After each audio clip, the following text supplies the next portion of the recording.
राष्ट्र आज भारत रत्न डॉक्टर भीमराव आंबेडकर को उनके 65वें महापरिनिर्वाण दिवस पर श्रद्धांजलि अर्पित कर रहा है।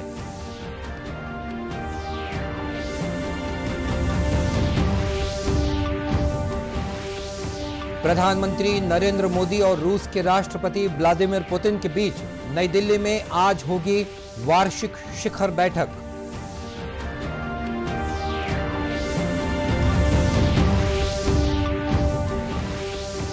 राज्यपाल ने कहा, पेसा कानून लागू होने से प्रदेश के आदिवासियों को मिलेगा लाभ। स्वतंत्रता सेनानी कंगला माझी की स्मृति में आयोजित कार्यक्रम में हुई शामिल।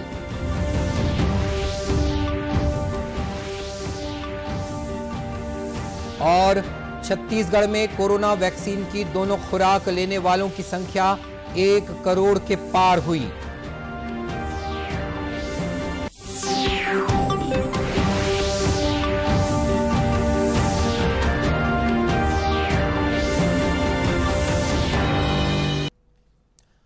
नमस्कार, आप देख रहे हैं दूरदर्शन समाचार। मैं हूं मनीष अहलुवालिया और अब समाचार विस्तार से।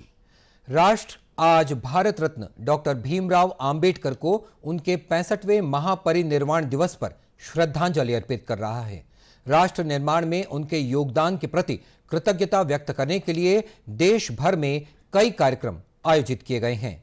राष्ट्रपति रामनाथ कोविंद, उपराष्ट्रपति एम वेंकैया नायडू, प्रधानमंत्री नरेंद्र मोदी, लोकसभा अध्यक्ष ओम बिरला, राज्यसभा के उपसभापति हरिवंश, सामाजिक न्याय और अधिकारिता मंत्री डॉक्टर वीरेंद्र कुमार, संसदीय कार्य मंत्री प्रहलाद जोशी और अन्य केंद्रीय मंत्री तथा सांसदों ने नई दिल्ली में संसद भवन परिसर में संविधान निर्माता बाबा साहेब की प्रतिमा पर पुष्पांजलि अर्पित की। सूचना और प्रसारण मंत्रालय का गीत और नाटक प्रभाग संसद भवन परिसर में विशेष प्रार्थना गीत प्रस्तुत कर रहा। बौद्ध भिक्षुओं ने धम्म पूजा कर बाबा साहेब को श्रद्धांजलि अर्पित की। उल्लेखनीय है कि प्रधानमंत्री नरेंद्र मोदी ने आकाशवाणी से मन की बात कार्यक्रम में कहा था कि बाबा साहेब ने अपना संपूर्ण जीवन देश और समाज की सेवा में समर्पित कर दिया। प्रधानमंत्री ने कहा था कि हमें अपने संविधान की मूल भावना और अपने कर्तव्यों को हमेशा याद रखना चाहिए। उन्होंने कहा कि यही बाबा साहेब के प्रति हमारी सच्ची श्रद्धांजलि होगी। इधर छत्तीसगढ़ में भी बाबा साहेब डॉक्टर भीमराव आंबेडकर को याद किया जा रहा है। रायपुर स्थित कलेक्टोरेट चौक स्थित डॉक्टर आंबेडकर की प्रतिमा स्थल पर आयोजित श्रद्धांजलि कार्यक्रम में पूर्व मुख्यमंत्री डॉक्टर रमन सिंह शामिल हुए।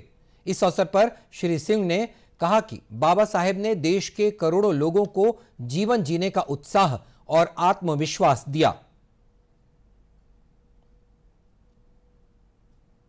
संविधान के निर्माता बाबा साहब अम्बेडकर ने जीवन भर समाज को आगे बढ़ाने का काम किया और एक बात महत्वपूर्ण है, वो युग दृष्टा थे।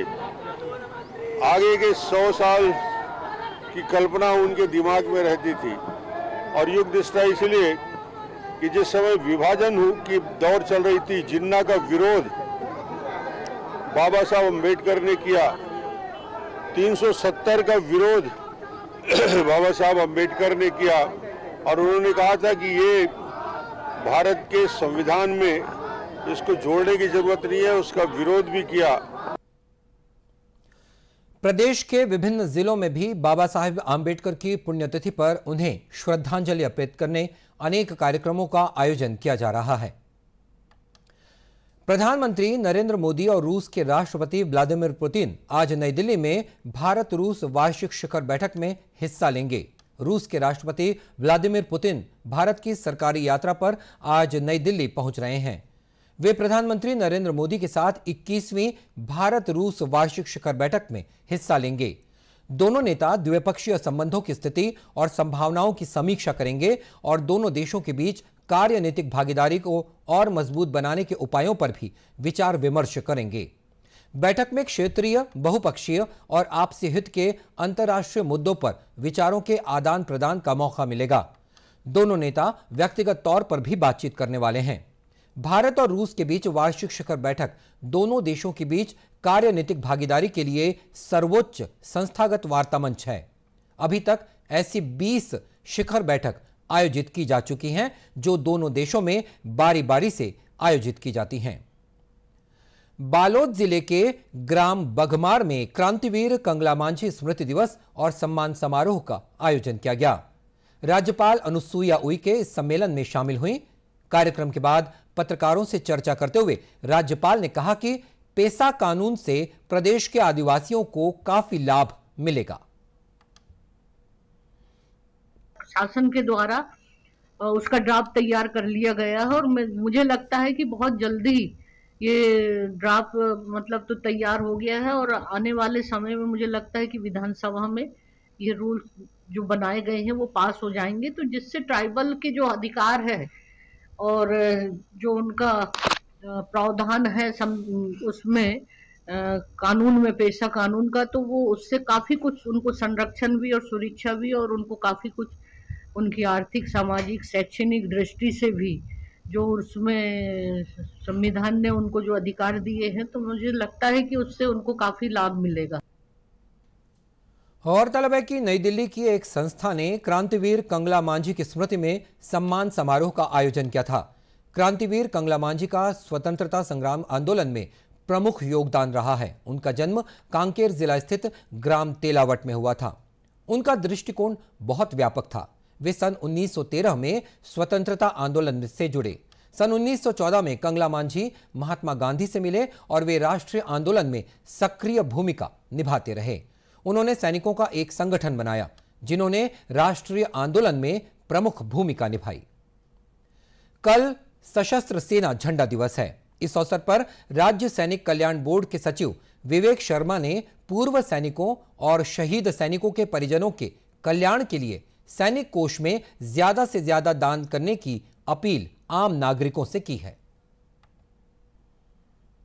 भाइयों और बहनों, 7 दिसंबर को सशस्त्र सेना झंडा दिवस है। सशस्त्र सेना झंडा दिवस देश के वीर सैनिक जिन्होंने देश की रक्षा के लिए अपने प्राणों तक को बलिदान कर दिया है, उनको सम्मान एवं श्रद्धांजलि देने हेतु पूरे भारतवर्ष में मनाया जाता है। इस अवसर पर मैं सचिव राज्य सैनिक बोर्ड एवं संचालक सैनिक कल्याण छत्तीसगढ़ प्रदेश के सभी नागरिकों से अपील करता हूं कि शहीद सैनिकों की विधवाओं, भूतपूर्व सैनिकों एवं सेना में सेवारत सैनिकों और उनके आश्रितों के पुनर्वास तथा कल्याणकारी कार्यों के लिए अधिक से अधिक दान देके इस पुनीत कार्य में योगदान करें। साथियों, उपरोक्त दान राशि secretary amalgamated special fund for rehabilitation and construction of ex serviceman of Chhattisgarh, account number 2024929607 एवं IFSC कोड IDIB 000R518 के नाम पर भेजी जाएं अथवा समीप के सैनिक कल्याण कार्यालय से संपर्क कर चेक अथवा ड्राफ्ट के रूप में योगदान करें। उल्लेखनीय है कि सैनिकों और उनके परिवारों के कल्याण के उद्देश्य को लेकर 7 दिसंबर को देश में सशस्त्र सेना झंडा दिवस मनाया जाता है।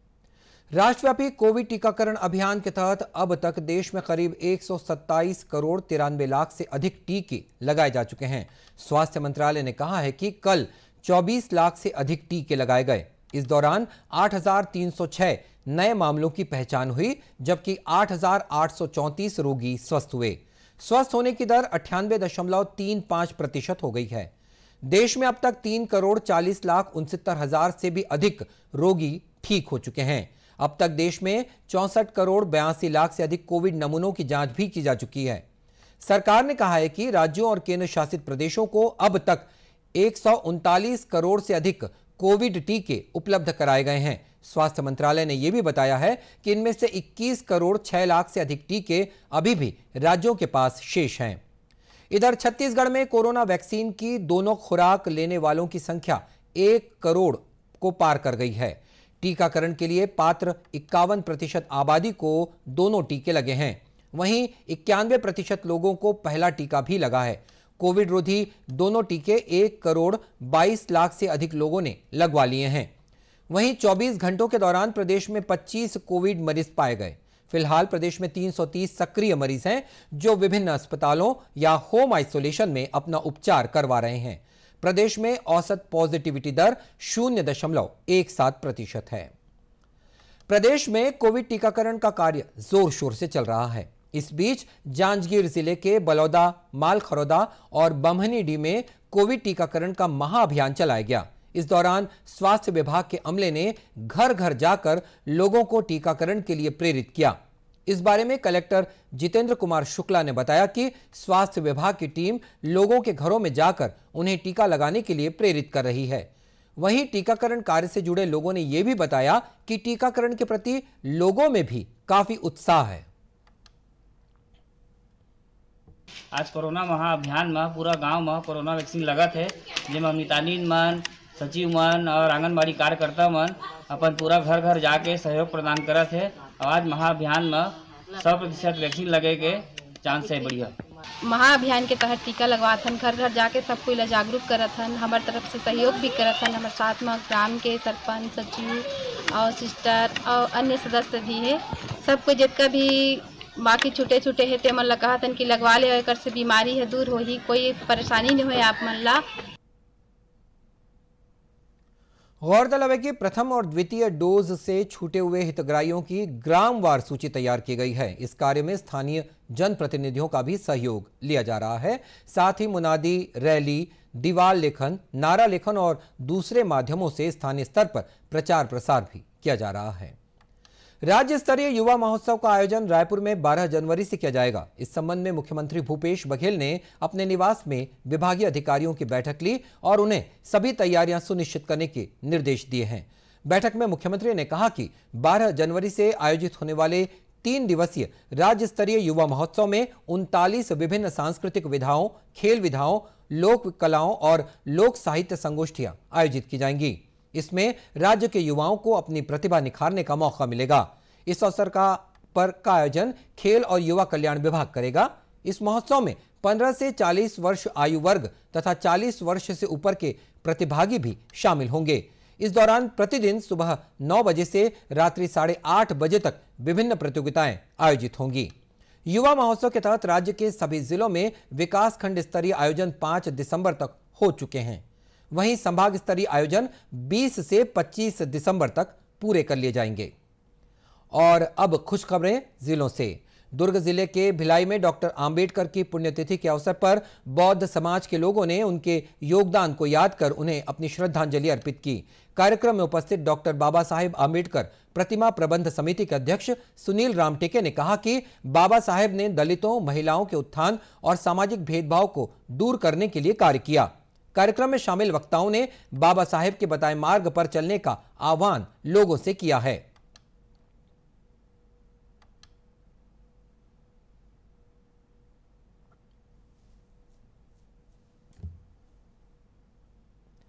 रायगढ़ जिले में लोगों की समस्याओं के निदान के लिए पुलिस अधीक्षक अभिषेक मीणा ने जनदर्शन कार्यक्रम लगाया। इसमें बड़ी संख्या में लोगों की शिकायतों को पुलिस अधिकारियों ने सुना और उनके निराकरण की बात कही। इस अवसर पर पुलिस अधीक्षक अभिषेक मीणा ने कहा कि ग्रामीण क्षेत्रों में लोगों को रक्षा समिति से जोड़ा जाएगा, जिससे वे आगे आकर अपराधों की रोकथाम के लिए कार्य कर सकें।